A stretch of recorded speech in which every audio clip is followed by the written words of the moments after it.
और वो छवि है कवि।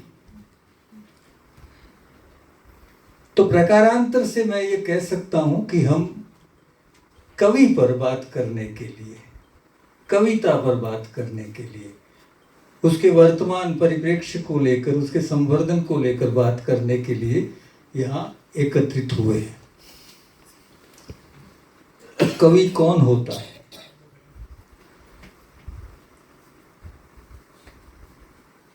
हमारी भारतीय ज्ञान परंपरा के जो प्राचीन ग्रंथ हैं, जिन्हें हम वेद कहते हैं, वेदों में एक सूक्त है। अगर आप लोगों ने वेद पढ़े हैं तो आपको याद आएगा, उस सूक्त को कहा गया है काल सूक्त।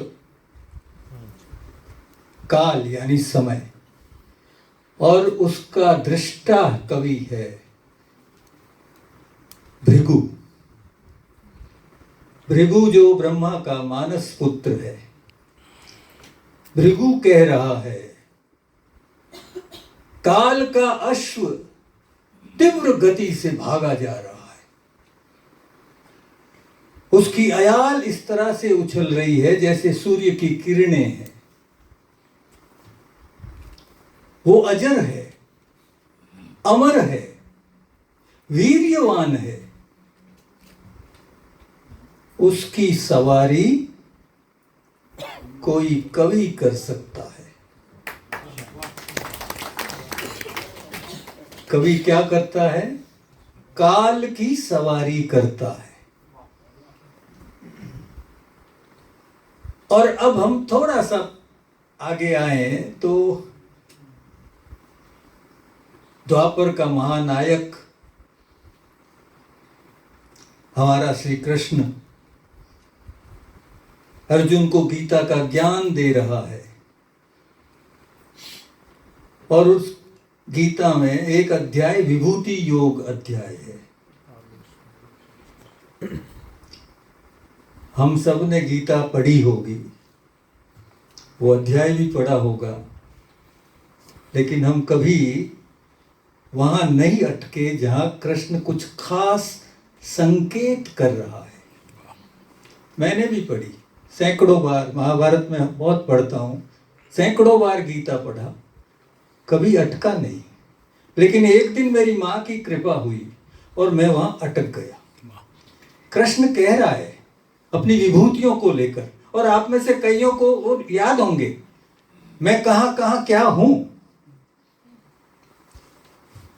मैं देवताओं के पुरोहितों में बृहस्पति हूं, मैं सिद्धों में कपिल हूं, मैं वृक्षों में अश्वत्थ हूं, कह रहा है वो। मैं कवियों में उष्णा हूं। मेरी जातीय स्मृति में उष्णा नाम का कोई कवि नहीं है। मेरे पास जो कवि आदि कवि के रूप में मेरे को उपलब्ध है वो वाल्मीकि है।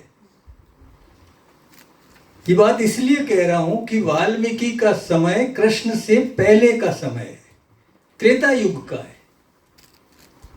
लेकिन कृष्ण वाल्मीकि का नाम नहीं ले रहा है जो उसे उपलब्ध है। वो कह रहा है मैं मुनियों में व्यास हूं, कवियों में वाल्मीकि नहीं कह रहा है। मैं कवियों में उष्णा हूं। तो ये उष्णा कौन है, और वो हमारी जातीय स्मृति से विलुप्त कैसे हो गया, क्यों हो गया? उस उष्णा का संबंध इसी भृगु से है। वो भृगु का पुत्र है, और आश्चर्यजनक ये है कि वो उष्णा शुक्राचार्य है। आश्चर्यजनक इसलिए भी है कि वो तो असुरों का गुरु है। और कृष्ण क्या कह रहा है? मैं कवियों में कवि उष्णा हूं। जो असुरों का गुरु है उसको मान दे रहा है। क्यों कर रहा है ऐसा? और कवि शुक्राचार्य जो है वो असुरों के साथ क्यों है? ये सारी चीजें ऐसे अंतर गुम्फित है कि हम जब कथा के उसमें जाते हैं तो हमारी समझ में नहीं आता। जो शुक्राचार्य है, असुर क्या है? असुर एक व्यवस्था के विरुद्ध खड़े हैं। आप आश्चर्य करेंगे कि असुरों की परंपरा को इस तरह से हमारे यहां कहा गया है कि असुर प्रकृति प्रदत्त जीवन जीते हैं और सुर जो हैं वो विकास की ओर जाते हैं। जो कृषि परंपरा है वो सुर के कारण है, लेकिन असुर क्या कर रहा है? जो प्रकृति में है। अब कृष्ण कह रहा है मैं कवि उष्णा हूं, यानी शुक्राचार्य हूं, यानी असुरों का गुरु, वो रूप मेरा है। तो वो तो उस व्यवस्था के विरुद्ध है जो प्रकृति का नाश कर रहा है। क्योंकि प्रकृति का नाश सिर्फ धरती नहीं है, चराचर का नाश है। और यहीं से चारण खड़ा होता है। चारण चराचर का साक्षी है। हमने चारणों की बहुत कविताएं पढ़ी होगी, ग्रंथ पढ़े होंगे, और आप में से कईयों को लगा होगा कि चारण व्यक्ति को प्रमुखता देता है, लेकिन चारण कभी व्यक्ति को प्रमुखता नहीं देता है। हमेशा चारण व्यक्तित्व की प्रतिष्ठा करता है, व्यक्ति की नहीं करता है।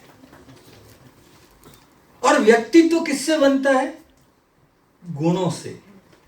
और जब हम कहते हैं ये गुण है तो निश्चित मानिए बगैर जीवन मूल्यों के गुण नहीं हो सकते।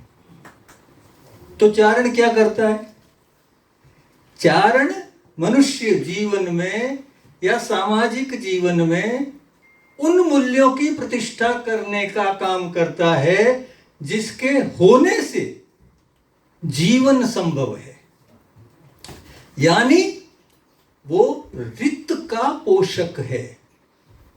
एक शब्द है जो वैदिक काल में बहुत आता है और उसका नाम है रित। आपने नहीं सुना होगा, लेकिन वो रित जो है वो बहुत महत्वपूर्ण है। पूरे वैदिक साहित्य में उस रित की सुरक्षा की चिंता है। और रित है इस सृष्टि की मर्यादा। अगर मैं उसे सरलता से समझाऊं तो रित है सूर्य का रोज उगना। कुछ भी हो जाए सूर्य उगेगा, क्योंकि वो रित की मर्यादा है। और आप आश्चर्य करेंगे कि देवताओं का राजा तो इंद्र है, लेकिन रित का प्रतिष्ठापक जो है वो वरुण है। और हमारे ज्ञान परंपरा में वरुण को महाअसुर कहा गया है। तो चारण जो है असल में देव समाज से लोक समाज तक जो एक पुल का निर्माण होता है, जिसकी वजह से सृष्टि संभव हो पाती है, वो काम चारण करता है। आज भी चारण साहित्य में वही होता है। जीवन मूल्यों की प्रतिष्ठा है। और एक हमारी जो भारतीय ज्ञान परंपरा है, एक सनातन परंपरा से तो हम सभी परिचित हैं। एक परंपरा और है श्रमण परंपरा। आप में से कई उससे परिचित होंगे। उसको और थोड़ा सरल करें, जैन धर्म। आप आश्चर्य करेंगे, जो जैन पुराण है उसमें चारण का वर्णन किस तरह से है। प्रत्येक तीर्थंकर के भविष्य की घोषणा चारण करता है, और उसके लिए तमाम, चाहे वो जिनसेन हो, चाहे पुष्पदंत हो, या उससे पहले जो साधु हुए हैं, एक शब्द कहते हैं चारण के लिए, अवधि ज्ञानी। अब भृगु को याद कीजिए, काल की सवारी करता है। अवधि ज्ञानी का अर्थ है, राजस्थानी में हम कहते हैं, इन्हें 7 बवरी सूझे। हमें तो हमारी इंद्रियां जहां तक जाती है उतना ही दिखता है, कान जितना सुन पाते हैं हम उतना ही सुनते हैं, इसलिए सूर्य की ध्वनि हम नहीं सुन पाते। लेकिन अगर हम अपनी उस परंपरा, ज्ञान, भारतीय ज्ञान परंपरा को देखें तो आप आश्चर्य करेंगे कि सूर्य का नाम स्वरलोक है। जिसे हम सूर्य लोक कहते हैं उसका नाम है स्वरलोक। सूर्य स्वर देता है। इसीलिए जो वेद में सामवेद है, खुशबुद्दीन भाई ने कहा कि सोनी जी बैठे हैं, नाट्य के बड़े मर्मज्ञ हैं, तो हम जब नाट्य शास्त्र पे बात करते हैं तो ब्रह्मा से जब देवताओं ने कहा कि एक ऐसा वेद रचिए जो सावर्णिक हो, सभी वर्णों के लिए हो, ठीक है, ब्रह्मा ने एक शब्द कहा, एवमस्तु, ऐसा ही होगा। और उन्होंने चारों वेदों को याद किया और फिर उन्होंने कहा, मैंने ऋग्वेद से पाठ्य लिया, सामवेद से गान लिया, यजुर्वेद से अभिनय लिया, अथर्ववेद से रस लिया और ये पंचम वेद नाट्य वेद की रचना की। वो सामवेद जो गान को सांबे कड़ा है। गान क्या है? स्वर, शब्द नहीं है, स्वर है। स्वर में क्या है? ध्वनि।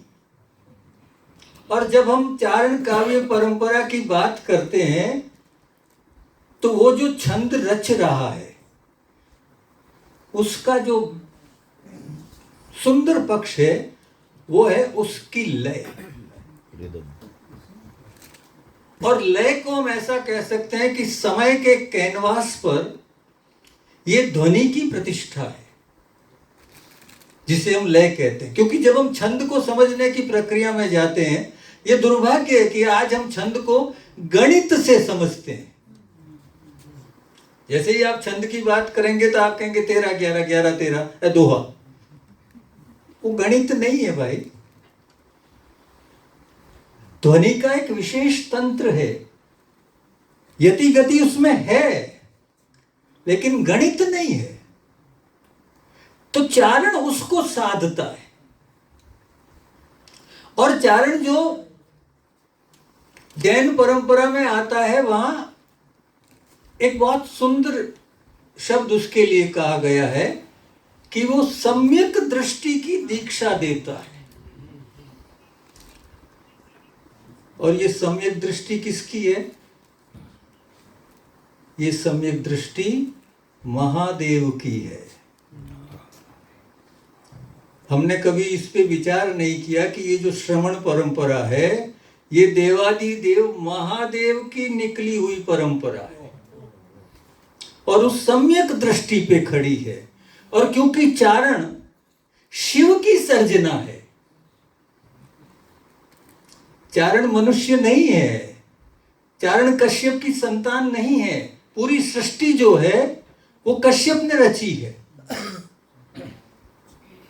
दक्ष की 13 पत्नियां हैं, उन्होंने सारी सृष्टि रची, उसमें चारण नहीं है।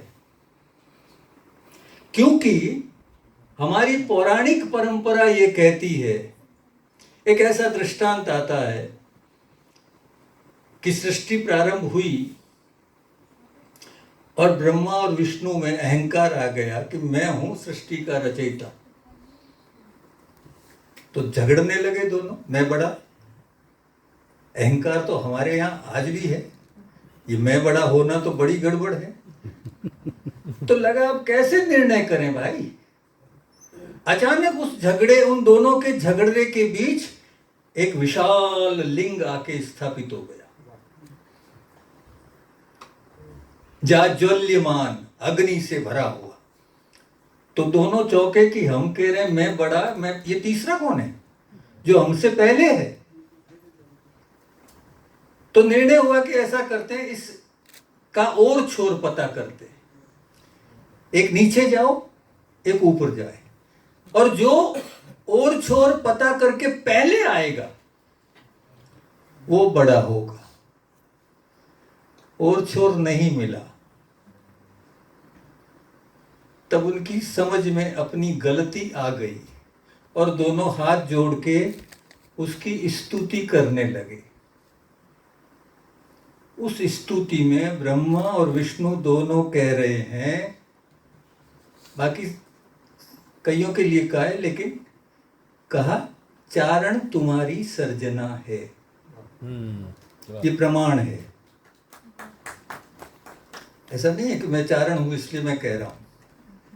और फिर एक और पुराण है जिसमें तो शिव खुद ही कह देता है।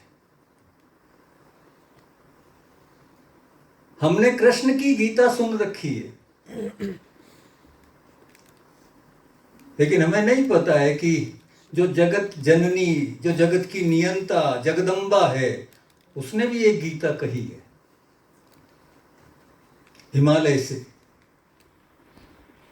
पार्वती के जन्म होने से पहले हिमालय प्रार्थना कर रहा है, मुझे ज्ञान दीजिए। जहां मां ने कहा तेरे घर में मेरा अंश उत्पन्न होगा, वहां हिमालय कह रहा है मुझे ज्ञान दीजिए। तो गीता, मां गीता का ज्ञान दे रहे हैं। इसी तरह की एक गीता महादेव कह रहे हैं, और जिसे हमारी ज्ञान परंपरा कहती है ईश्वर गीता। उस ईश्वर गीता में महादेव स्वयं कह रहा है चारण मेरी सर्जना है। फिर इससे ज्यादा किसी प्रमाण की आवश्यकता नहीं है। तो जो, क्योंकि वो सृष्टि से पहले है, कश्यप की सृष्टि बनने के बाद है, इसलिए चारण जो है, हमने चारण परंपरा को हम जब भी पढ़ते हैं तो हम ये एक शब्द सुनते हैं, कीर्ति का संवाहक। चारण जहां भी आएगा वो लिखा होगा। चारण कौन? जो कीर्ति संचारित करता है, कीर्ति फैलाता है। हमारी ज्ञान परंपरा तो नहीं कहती ऐसा। अगर आप तमाम भारतीय पौराणिक परंपरा पढ़े, जहां से ये धारा आती है, एक दृष्टांत ऐसा मिलेगा जिसमें चारण इंडिपेंडेंट होकर स्तुति कर रहा है। अन्यथा जहां भी चारण स्तुति में खड़ा है, देवता के साथ खड़ा है, सिद्धों के साथ खड़ा है, ब्रह्म ऋषियों के साथ खड़ा है, अकेला नहीं है। हमने उस पर क्या ठप्पा लगाया, ये तो स्तुति गायक है, और फिर उसको भी हमने डेरोगेटरी और डाल दिया, अरे कुछ नहीं, झूठी वाई वाई करता है। हमारी ज्ञान परंपरा कहती है वो सत्य का पोषक है, सत्य भागता है। दो उदाहरण से बात करता हूं कि कैसे सत्य को भागता है और कैसे वो परंपरा मानती है।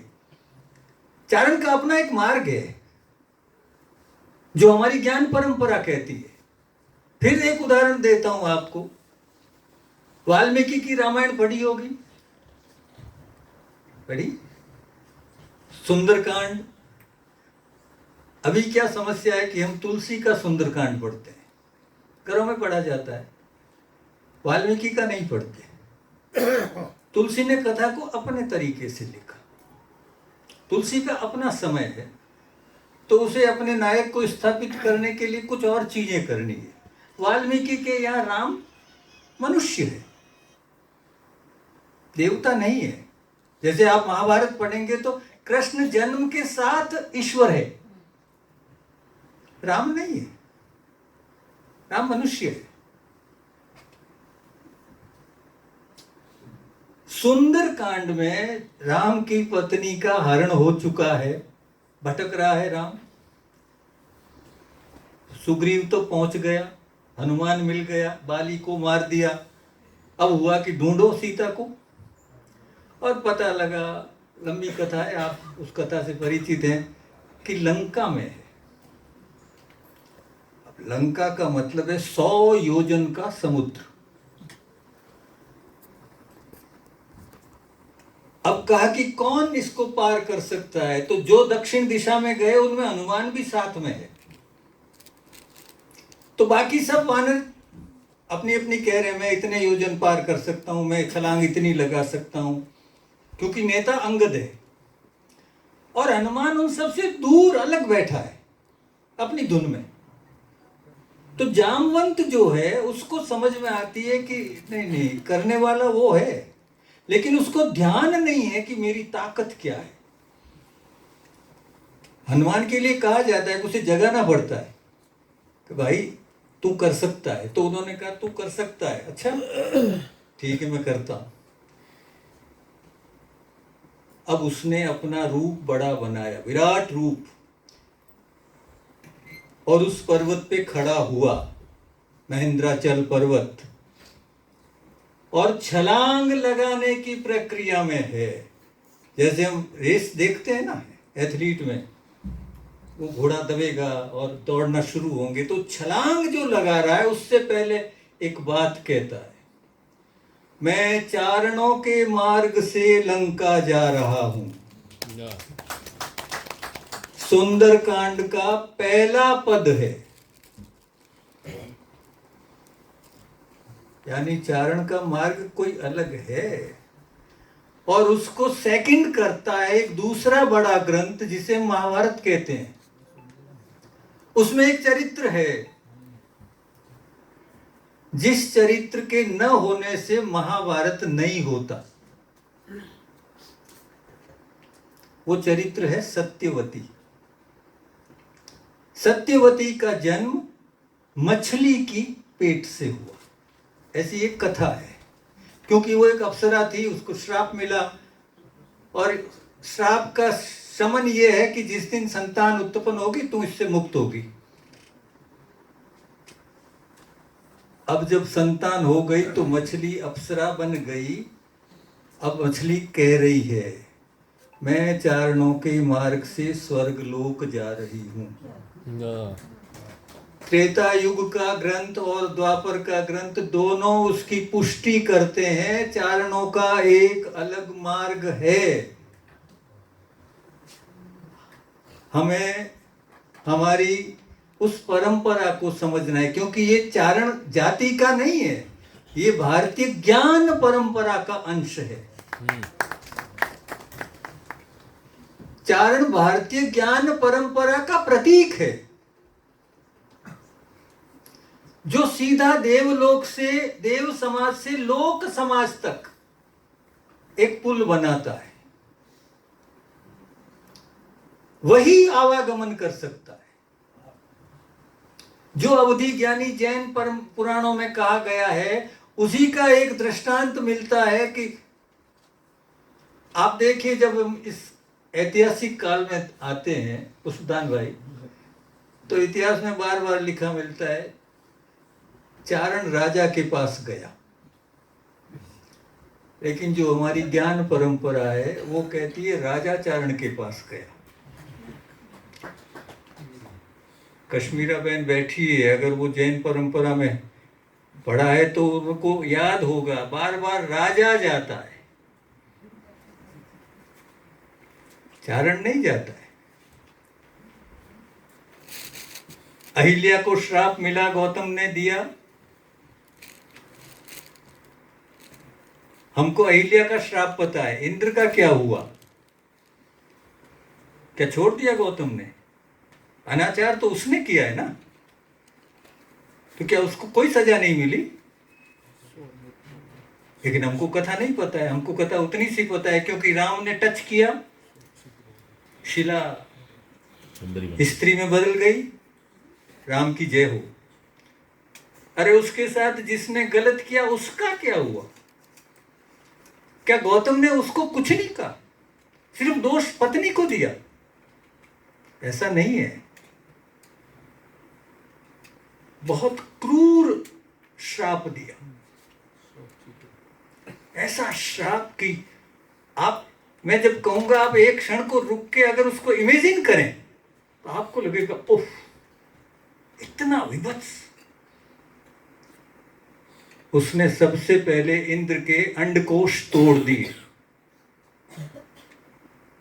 पुंसत्व वही है, क्योंकि इंद्र पे बार बार लंपट होने का आरोप लगता है, तो कहा कि तेरे में ज्यादा है ये पुंसत्व, पुरुषत्व ज्यादा है ना, मैं उसी को नष्ट करता हूं।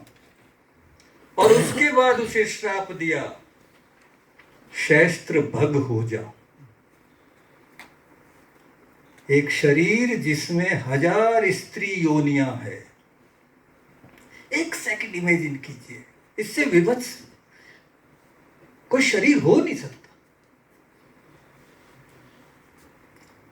तो इंद्र ने क्या किया? इंद्र ने चारणों को इनवाइट किया। गौतम तो श्राप देके चारणों के पास गया है। आश्चर्य देखिए, अपनी तरफ से नहीं कह रहा हूं, ये हमारी ज्ञान परंपरा कहती है। गौतम ने श्राप दिया, उसका तप नष्ट हो गया, तो वो उस पर्वत पे गया जहां चारण वास करते हैं, अपना तप पुनः प्राप्त करने के लिए। इंद्र जो इस विभत्स रूप में आ गया था, छुपा हुआ है,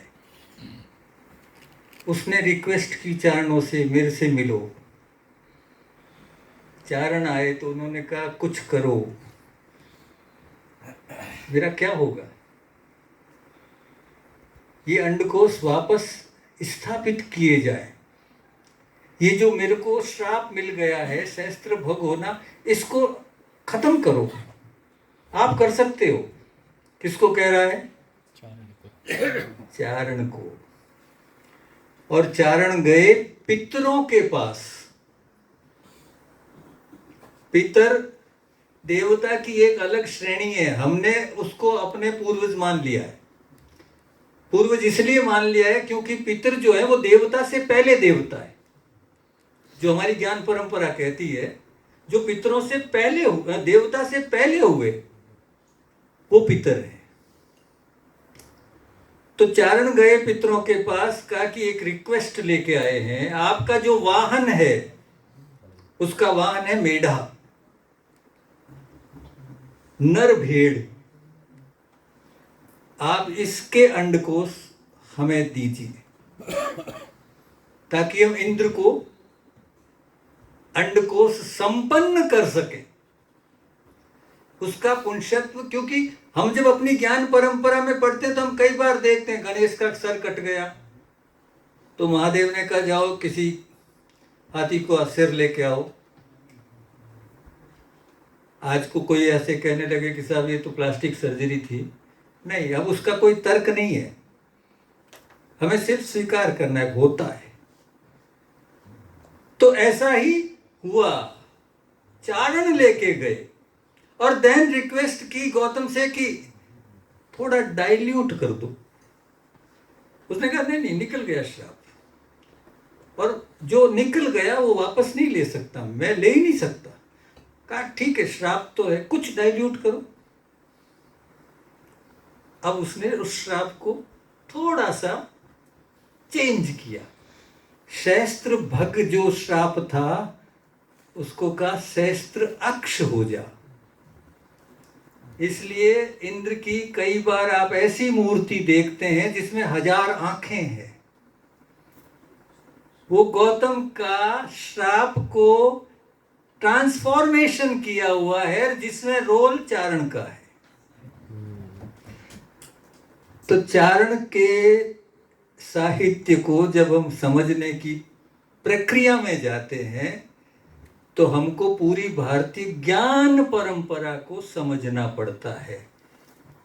आज का पोइट, सबसे बड़ा खतरा क्या है, सबसे बड़ी विडंबना क्या है कि आज के साहित्यकार को अपनी इस ज्ञान परंपरा का परिचय नहीं है। इसलिए वो जब भी कुछ कहता है तो वो हमें यहाँ टच नहीं करता, क्योंकि चारण जो है वो जब भी कहता है वो यहाँ टच करता है, इसीलिए तो हम उसको फॉलो करते रहे। मूर्ख नहीं थे राजा जो उसके कहने पे मर जाते थे। आप किसी से कह के 1 रुपया जेब से नहीं निकलवा सकते। एक ऐसा व्यक्तित्व होता था जो कहता था मर जा, मर जाता था। आसान नहीं है। चारणों सिर्फ एक घटना और बताता हूँ, फिर अपना स्थान लूंगा। मैं तो ये कथाएं कहता हूँ। चारण की ये जो भाषा है, चारण का ये जो नाद सौंदर्य है, ये कहां से आया? अधिकांश पुराणों में एक जगह का नाम आता है। हमने चारण परंपरा को जब भी सुना तो हमारे पास चारणों के निवास का एक स्थान है, गंधमादन। तो हमको लगता है चारण कहाँ रहते थे? गंधमादन। गंधमादन कहाँ गए? नहीं पता, नहीं पढ़ा है कि गंधमादन पे, क्योंकि पांडु जब जाता है तो पहले गंधमादन पर्वत पे जाता है। लेकिन जब हम अपने 18 पुराण, 18 उप पुराण पढ़ते हैं तो चारणों के 40 स्थान है जहां चारण निवास करते हैं। उसमें कैलाश भी है, तो उसमें अमरकंटक भी है, उसमें बद्रिकाश्रम भी है, तो उसमें अलकापुरी भी है। और वहां अधिकांश पुराण कहते हैं कि एक दुदुम्बी पर्वत है। दुंदुभी पर्वत है। उस पर्वत की विशेषता यह है कि उस पर देवताओं ने पहली बार नगाड़ा बजाया। और नगाड़ा बजा के क्या किया? मृत्यु का राग प्रसारित किया। दुंदुभी पर्वत के पास एक देश है, दुंदुभी स्वन, जहां चारण वास करते हैं। तो वो जो मृत्यु का राग है और वो जो नगाड़े का नाद है, वही चारण की भाषा में आ गया। ये जिस ओज को हम अपने कानों से सुनते हैं वो वहीं से आया है। तो देव समाज से लोक समाज तक जो अपने ज्ञान को निरंतर प्रवाहित करता है वो चारण है। उसके साहित्य की बात करने हम यहाँ एकत्रित हुए हैं। आपने मुझे आमंत्रित किया पुष्पान भाई, मैं आपका बहुत बहुत आभारी हूँ। आप लोगों ने मुझे सुना, इसके लिए आभार, धन्यवाद।